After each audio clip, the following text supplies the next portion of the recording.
Avec l'aide de Hachem aujourd'hui, on va parler d'un sujet très important qui s'appelle la structure de l'âme. Et évidemment, dans la structure de l'âme, nous avons le, le sujet important qui s'appelle le positionnement du cerveau et du cœur qu'on appelle le point zéro. Maintenant, je vais vous donner aujourd'hui une leçon générale qui explique un peu le fonctionnement de l'être humain et après le fonctionnement du cerveau. Et comme ça, vous allez comprendre pourquoi existe un positionnement mental, spirituel, émotionnel qui donne une solution à beaucoup de problèmes. Premièrement, il faut savoir que notre corps a 4 étages de fonctionnement. Nous avons l'intimité, nous avons le foie ou les abdos, tout ce qui est digestion. Nous avons le thorax avec le cœur au milieu, 2 poumons et 2 reins, et nous avons le cerveau. Comment on divise ça dans la structure de l'âme? Le côté inférieur du corps, c'est le côté qu'on appelle la vitalité animale. C'est le foie qui est le désir, seulement les envies, les désirs, les pulsions. Nous avons au milieu, entre le désir et la pensée, nous avons le cœur.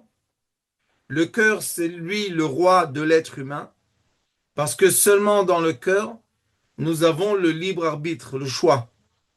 Seulement quelqu'un qui écoute son cœur ou quelqu'un qui travaille avec le cœur, c'est quelqu'un qui peut commander le cerveau. Si malheureusement, que Dieu nous en préserve, comme le monde occidental le fait, ça fait plusieurs années, plusieurs dizaines d'années, qu'on nous éduque de ne pas avoir d'émotions et juste être dans l'intellect, on voit malheureusement, je ne veux pas en parler parce que ça angoisse les gens, mais sachez que le dossier Epstein, c'est tout simplement le résultat de longues années dans lesquelles ils ont renversé, tout simplement, ils ont renversé le mécanisme humain. Ils nous disent, ils nous obligent, ils nous donnent nos valeurs d'après le mental, non plus d'après le comportement ou les qualités de la personne émotionnelle. Ça s'appelle IQ, la qualité intellectuelle, ou bien EQ, la qualité émotionnelle. Et nous, on sait très bien, aussi à cause de l'anatomie, et aussi dans le comportement de chacun des étages, on sait très bien que celui qui met en équilibre, comme on appelle ça aussi le plexus solaire, celui qui met en équilibre tout l'être humain, c'est le milieu qui s'appelle le cœur. Le cœur est refroidi par euh, deux poumons. Les poumons refroidissent le cœur parce que le cœur reçoit du sang très chaud et très excité du foie. Et nous avons aussi, à côté du cœur, 2 éléments que je peux vous dire que ressemblent, l'intelligence artificielle ressemble beaucoup à ces éléments-là, qui s'appellent les reins. Le rôle des reins, c'est de donner au cœur des conseils. Ça s'appelle Klayot Yoatzot. Les reins donnent des conseils, mais les reins, comme ils ont un grand travail de intelligence, c'est pour cela que c'est eux qui filtrent le liquide de notre corps et c'est la façon dans laquelle les reins se refroidissent. Exactement comme les grands serveurs internationaux qu'il y a aujourd'hui dans le monde, il y a des petites villes immenses, petites mais villes immenses de serveurs. Et dans ces serveurs-là, ils sont obligés ou de les mettre en dessous la mer, ou de faire circuler énormément d'eau pour refroidir le fonctionnement des serveurs de toute l'intelligence artificielle aujourd'hui. Donc, dans ce côté-là, dans cet étage-là de l'être humain, nous avons ce qu'on appelle la possibilité de s'équilibrer. Le cœur a un nerf très très intéressant qui s'appelle le nerf vague. Ce nerf-là connecte notre cœur avec notre cerveau. Et en effet, tous ceux qui étudient, et on a parlé aujourd'hui, tous ceux qui étudient le fonctionnement du cerveau de l'être humain comprennent une chose très importante. Le cerveau ne sait pas faire la différence entre la réalité et l'imagination. Je donne un exemple concret. Si je vois sur un écran un film de guerre et je teste les hormones qui se sécrètent maintenant dans mon sang, je vais trouver beaucoup d'adrénaline et beaucoup de cortisol, à part d'autres hormones. Comment c'est possible que mon cerveau donne l'ordre aux glandes endocrinales qui sécrètent l'adrénaline et le cortisol de sécréter un hormone sur une image que je n'ai vraiment aucun lien avec cette image, sauf à travers l'imagination. Mais si je vois le même film, mais je suis préoccupé, je ne suis pas attentionné au film, je pense à quelque chose d'autre, je pense dans le cœur, oui, pas dans le cerveau, mon cerveau ignore le film. Cela veut dire que le cerveau, de lui-même, c'est pas lui qui donne, c'est pas lui le roi qui décide. C'est mon positionnement sentimental qui va dire à mon cerveau, fais attention ou ne fais pas attention. Approche-toi ou éloigne-toi. Trouve pour moi quelque chose ou ne trouve pas. Je vais vous donner un autre exemple. Si quelqu'un, comme les jeunes personnes, tombe amoureux de quelqu'un et la copine, la maman, la sœur, le je ne sais pas qui, lui disent à cette jeune fille, mais tu vois pas les défauts qu'il a. Quand la jeune fille est amoureuse, comment est-ce possible que ce que nous, on voit de façon claire, la jeune fille ne voit pas du tout? Un autre exemple, je vais vous donner, comme quelqu'un qui a l'addiction de la drogue ou l'addiction de l'alcool. Les gens autour de lui voient qu'il est complètement addict. Mais lui, il ne distingue pas. Lui, il dit qu'on est des fous. Ou bien chez les gens âgés, il y a ce qu'on appelle la dimension. Ça veut dire que leur cerveau capte la réalité dans une dimension dans laquelle nous ne sommes pas. Donc ce cerveau-là n'est pas fidèle. Pourquoi? Parce que si cette jeune fille va ouvrir les yeux, va être vexée par le jeune garçon, ou bien va se sentir dévalorisée, ou bien va avoir des sentiments négatifs, vous allez voir que tout de suite, sans faire aucun effort, elle-même, son cerveau va commencer à observer les défauts de ce garçon. Et après, on lui aura dit, mais on t'a dit qu'il est comme ça. Comment elle ne voyait pas? Comment elle n'entendait pas? Comment elle ne ressentait pas? Et comme c'est le fonctionnement de l'être humain, et personne ne pourra changer ce fonctionnement, c'est pour cela qu'il y a ce que vous connaissez en français, les manipulateurs. ce que les manipulateurs ont le don de faire, c'est de nous attraper sentimentalement à eux, nous connecter avec un certain sentiment. Ça peut être l'amour, la pitié, il y a beaucoup de sentiments. Et dès que je suis connecté avec le sentiment, mon cerveau obéit, mon cerveau exécute, mon cerveau fait exactement ce que je lui ordonne dans mon cœur. Et ça, c'est un fonctionnement que malheureusement, ça fait quelques centaines d'années que certaines populations, pour être capables de manipuler les masses, ça fait déjà, on est dans un processus très long dans lequel on dévalorise les émotions et on valorise l'intellect et l'argent. On a une descente. Quand moi j'étais très très jeune, enfant, les gens qu'on admirait ou les gens qu'on valorisait, c'était des gens de valeur.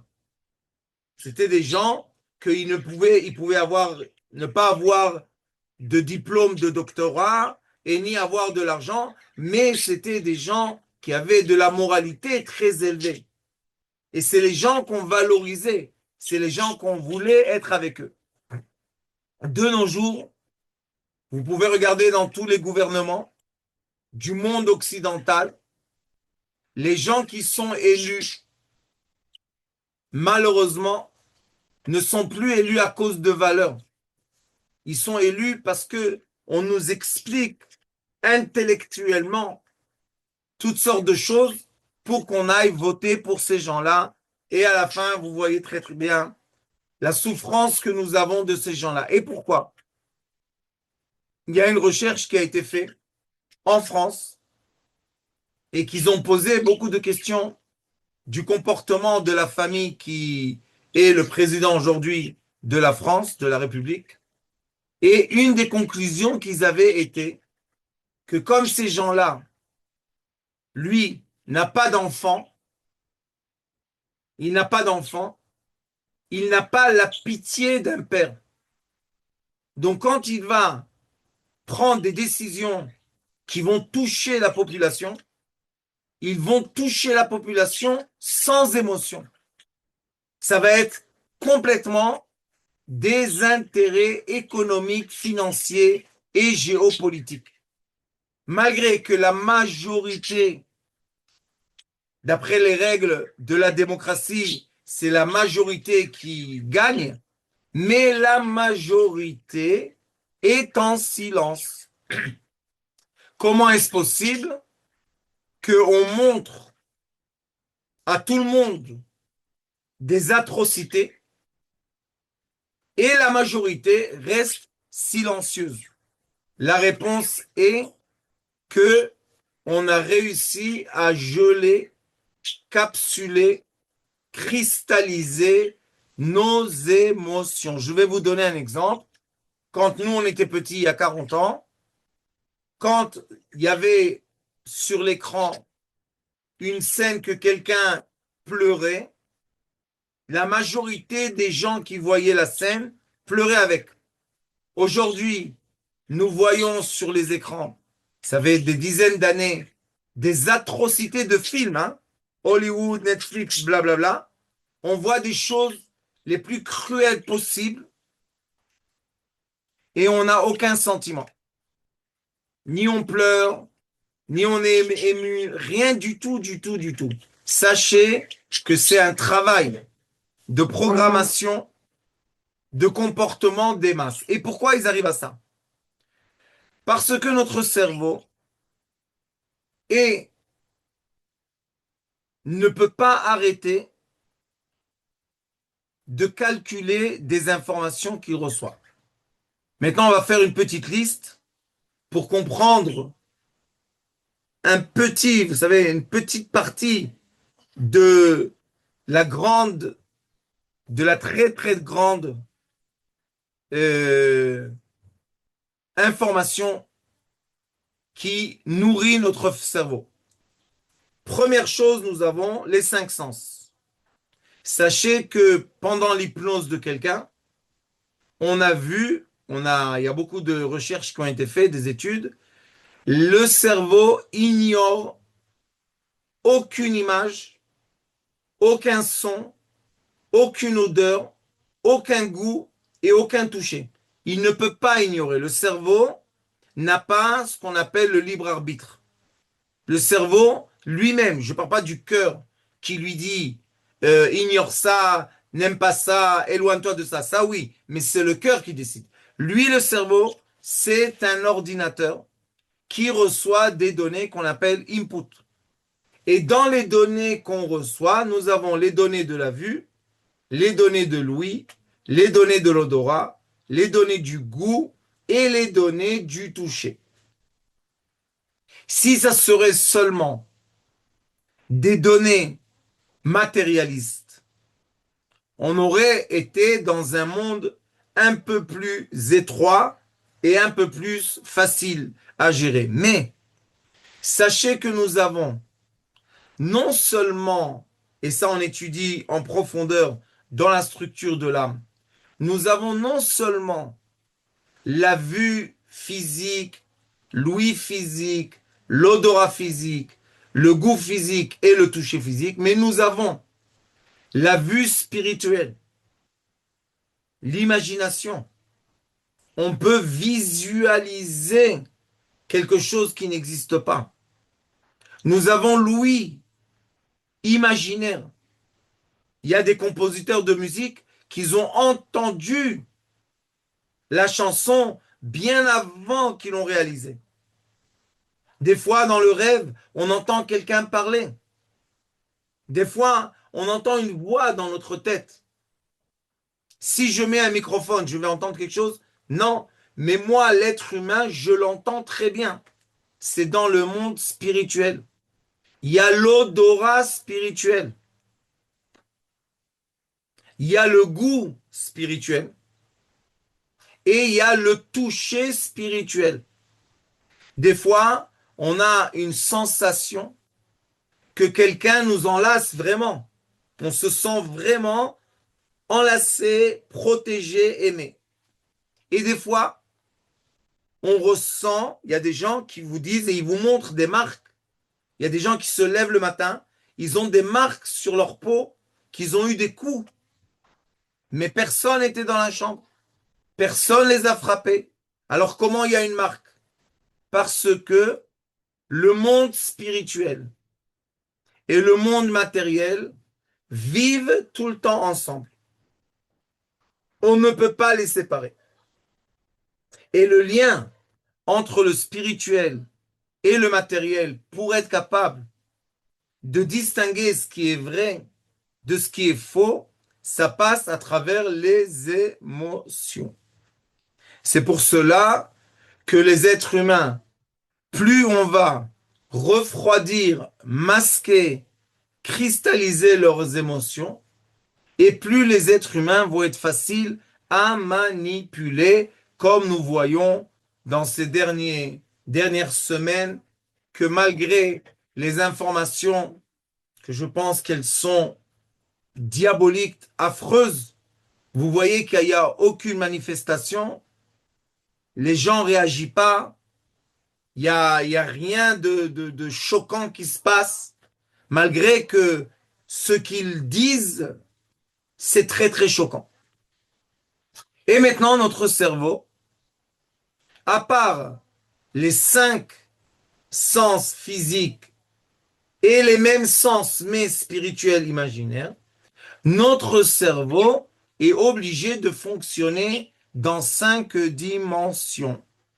C'est quoi les dimensions? L'action, la parole, la pensée, le sentiment et le souvenir.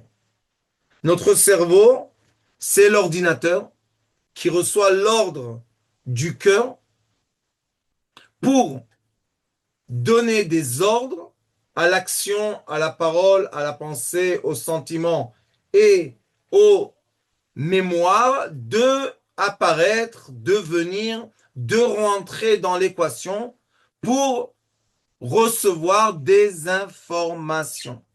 Alors nous avons déjà 5 sens physiques, 5 sens imaginaires et 5 traits de fonctionnement.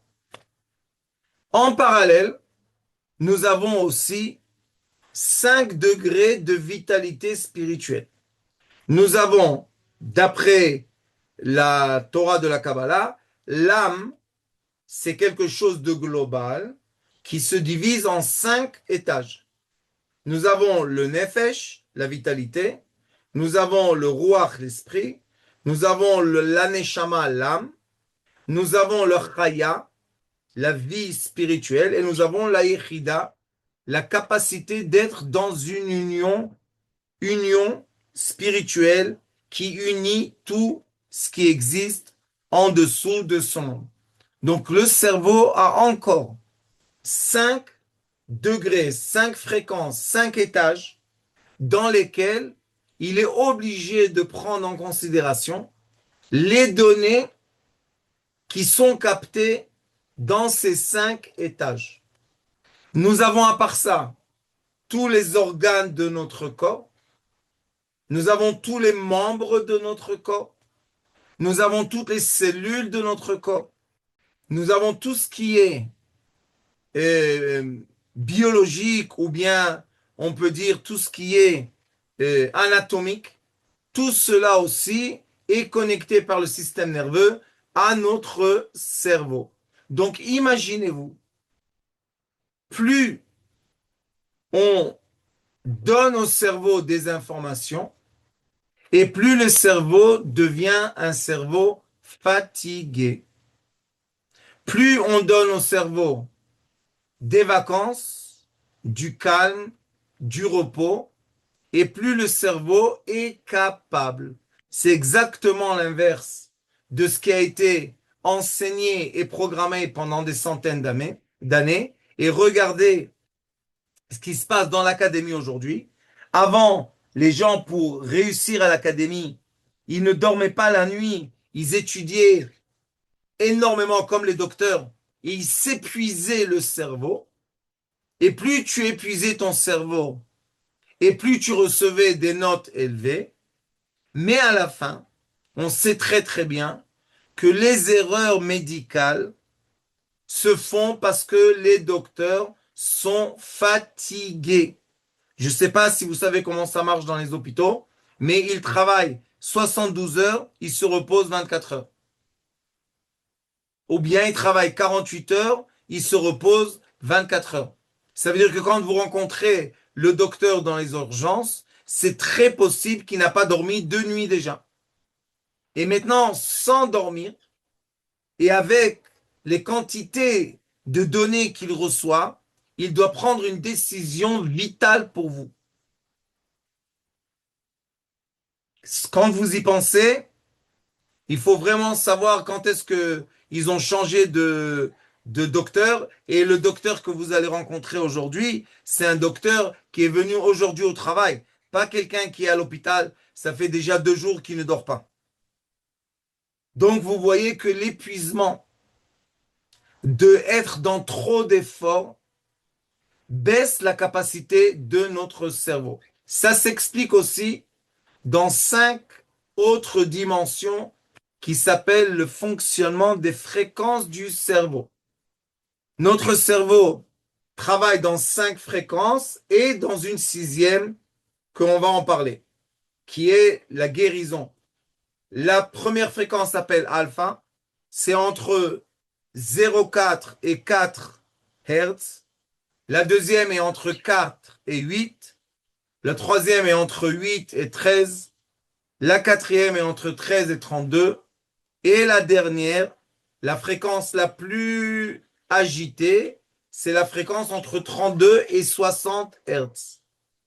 Maintenant, les recherches ou les études ont prouvé, merci mon Dieu, que plus mon cerveau est perturbé, plus mon cerveau doit calculer, prendre en compte des informations, et plus le cerveau est incapable.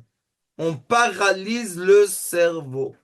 Et comme je vous ai dit au début du cours aujourd'hui, Notre cerveau ne sait pas faire la différence entre l'imaginaire et la réalité. Maintenant, imaginez, vous êtes en face d'un écran, petit ou grand, et on est en face de l'écran quelques heures par jour. Si, et il y a des recherches qui ont été faites, si je regarde qu'est-ce qui se passe dans mon cerveau pendant que je vois les petits films, tous les shorts, ou bien quand je vois les informations, ou bien quand je vois les réseaux sociaux, mon cerveau le vit. Donc, au lieu de vivre une vie dans la fréquence vitale, je vis une vie dans une fréquence très très élevée qui m'épuise.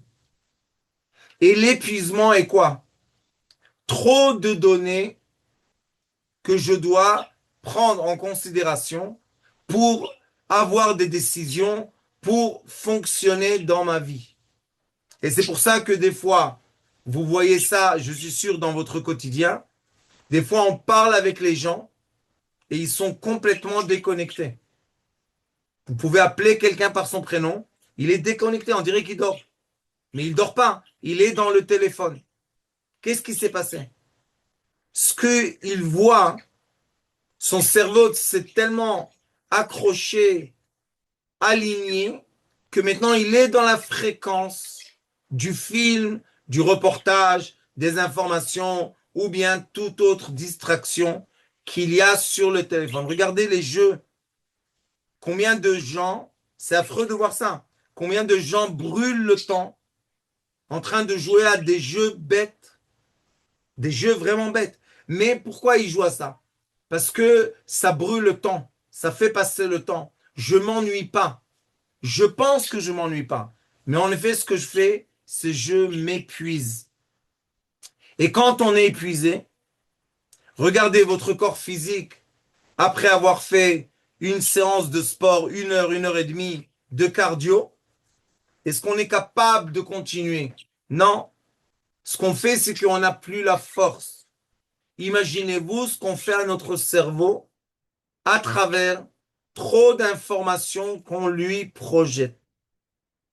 Encore un donné très important. Vous savez que tous les écrans, tous les LED, toutes les lampes électroniques, vous savez que ça envoie une onde qui s'appelle l'onde bleue. Ça s'appelle l'onde bleue. Vous pouvez regarder dans vos écrans et vous pouvez modifier l'onde bleue. Maintenant, cette onde bleue, ce qu'elle fait, c'est qu'elle donne de l'humidité à l'image. Quand vous allez enlever l'onde bleue dans votre téléphone, l'image va devenir un peu jaune et pas tellement brillante. Ça dérange les gens. Mais qu'est-ce que fait cette onde bleue? Merci mon Dieu, ça fait à peu près 15 ans qu'ils ont accepté à dévoiler à l'humanité qui utilise les écrans. Et aussi pendant le 19, ils ont changé toutes les lampes à chaleur en lampes LED. Et ce que ça fait, c'est très simple. Ça projette une onde qui s'appelle la fréquence bleue et notre cerveau n'arrive pas à s'endormir 3 heures de moyenne après qu'on a fermé l'écran. On pense qu'on dort. On pense qu'on a fermé les yeux. Mais en vrai, le cerveau continue, il continue à être éveillé. Alors si j'ai fini de voir un film à 2 heures du matin et à 7 heures du matin, je me suis réveillé pour aller travailler, combien d'heures efficaces j'ai dormi? Combien d'heures efficaces mon cerveau vraiment était dans le repos qu'il a besoin? Pas 7 heures, pas 5 heures. Enlevez 3 heures, vous allez recevoir 2 heures de sommeil. Du vrai sommeil. Dans les 2 heures de sommeil, on peut comprendre pourquoi le matin on se réveille et on est très fatigué. Parce que notre cerveau n'a pas parti dormir. Il était obligé de continuer à traiter des données. J'ouvre une très grande parenthèse qui est un très grand sujet, que ce sujet-là, j'ai étudié ça comme je suis ingénieur en électronique. On a étudié ça, ça fait beaucoup, beaucoup de dizaines d'années. Sachez qu'à travers la lumière qui ne vient pas de chaleur ou bien de gaz, comme il y avait avant les lampes à chaleur ou bien les lampes à gaz. Sachez que dans toutes les lampes LED ou tous les écrans LED, à travers la lumière, qu'on appelle aujourd'hui la lumière bleue, mais il y en a d'autres, à travers cette lumière-là, ils sont, ils, ils se permettent, sans votre volonté, sans votre acceptation, ils envoient des messages, vraiment des vrais messages, que votre cerveau ne peut pas filtrer. Je répète, quand on pense qu'on voit une vidéo, quelque chose, on pense que nous, on voit juste la photo. Mais non, la lumière qui est projetée par l'ordinateur ou par l'écran du téléphone ou avec tous les écrans ou avec toutes les lampes, sur cette fréquence de lumière, il projette des informations, ou plutôt, on a le droit de dire, des ordres aux êtres humains. Et c'est pour ça que vous voyez des comportements de masse. Et des fois, on ne comprend pas, on se dit, mais personne ne réfléchit. C'est pas que personne ne réfléchit. C'est tout simplement impossible de réfléchir quand notre cerveau reçoit une onde avec un ordre dans cette onde camouflée. Je vais vous donner un exemple que vous avez tous vécu pendant le 19, Covid-19. Vous savez qu'à l'époque, ils ont dit, on va passer au G4, G5, G6, G7.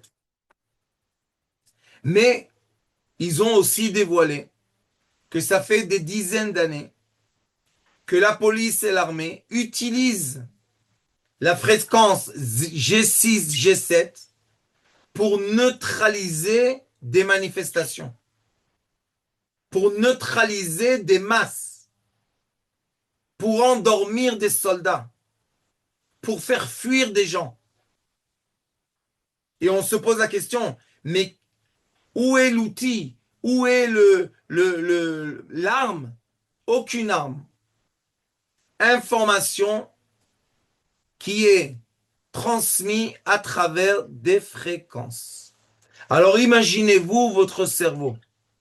Aujourd'hui, dans le monde occidental, et surtout ceux qui vivent dans les villes, que dans les villes, il y a une pollution d'informations qui aussi, c'est déjà prouvé, qui fait la réaction de toutes sortes de maladies. Et la première des maladies qui réagit à ces pollutions, c'est le cancer. Les cellules n'arrivent pas à s'auto-détruire de façon naturelle parce qu'elles sont tout le temps en train de s'occuper d'informations qui sont projetées vers le corps humain. Après qu'on voit l'image qui est assez désagréable, je dirais, nous, ce qui nous intéresse dans la thérapie lumière, ou bien dans la Torah de la Kabbalah, c'est est-ce qu'il y a une solution, un, et deux, quelle est la solution? Alors sachez que la solution se divise en deux parties. La première partie est le savoir. Et ça, c'est quelque chose de connu dans le monde.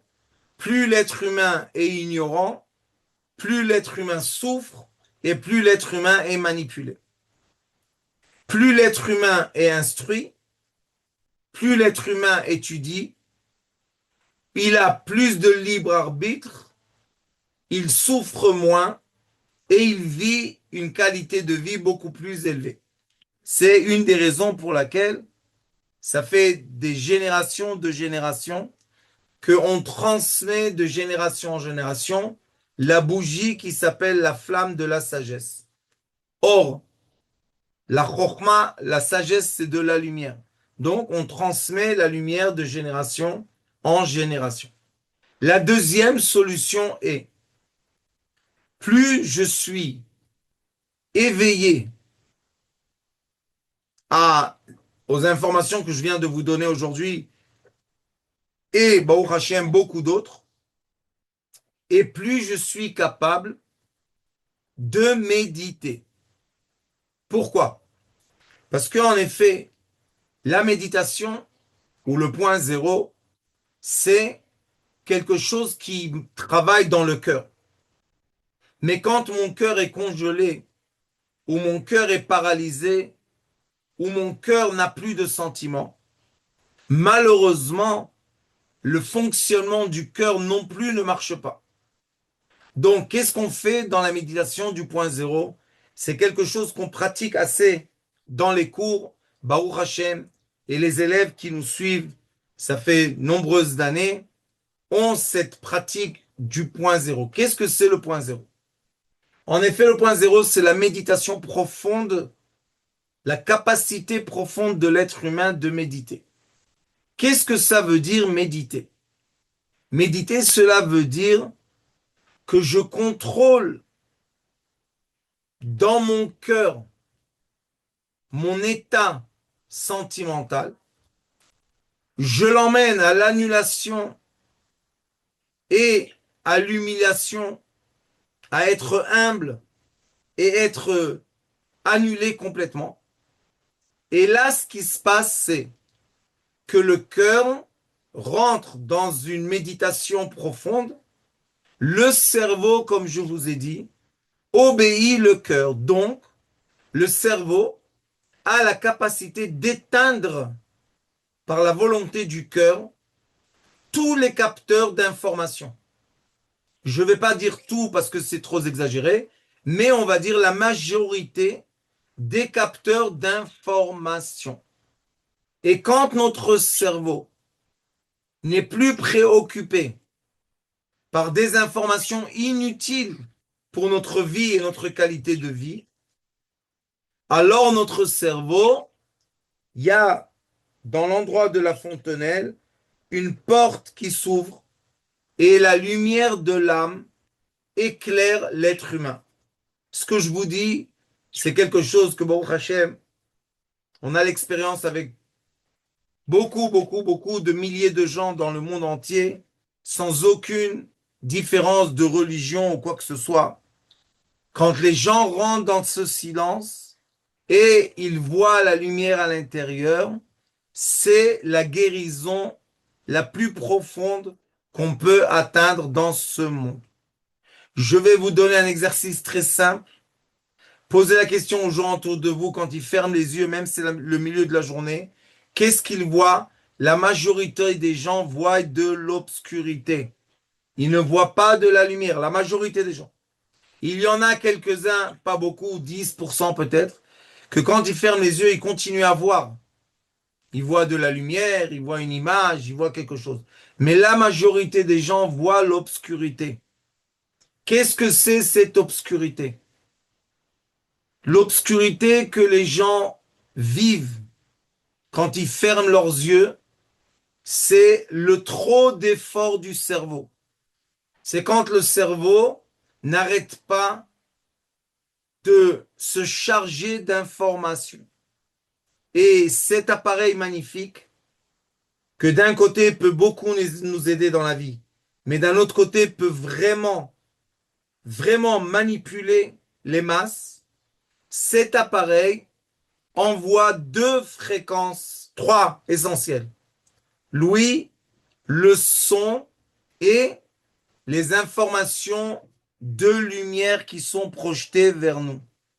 Et vous savez très bien que quand le téléphone est fermé et que vous allez répéter pendant une discussion un certain mot-clé qui a été détecté par le téléphone comme fleurs, voiture, Afrique, et je ne sais pas quoi, vous allez ouvrir un des réseaux sociaux et vous allez commencer à recevoir énormément d'informations dans le domaine que vous en avez parlé. Cela veut dire qui ne nous donnent aucun moment de relaxation, aucun moment ils nous permettent vraiment de nous endormir comme il faut.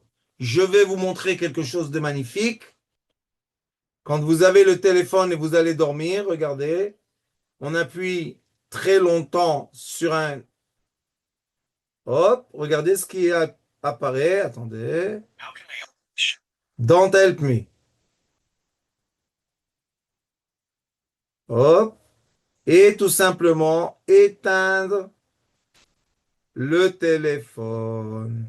Et même quand le téléphone est éteint, sachez qu'il continue à fonctionner. Comment vous pouvez voir ça? Regardez quand vous nettoyez la mémoire de votre téléphone, même que le téléphone était éteint 4 jours, il y a encore des mémoires qui se sont créées pendant que le téléphone était éteint. Parce que ce téléphone ne s'éteint jamais. Avant, nous avons des téléphones qu'on pouvait déconnecter la batterie.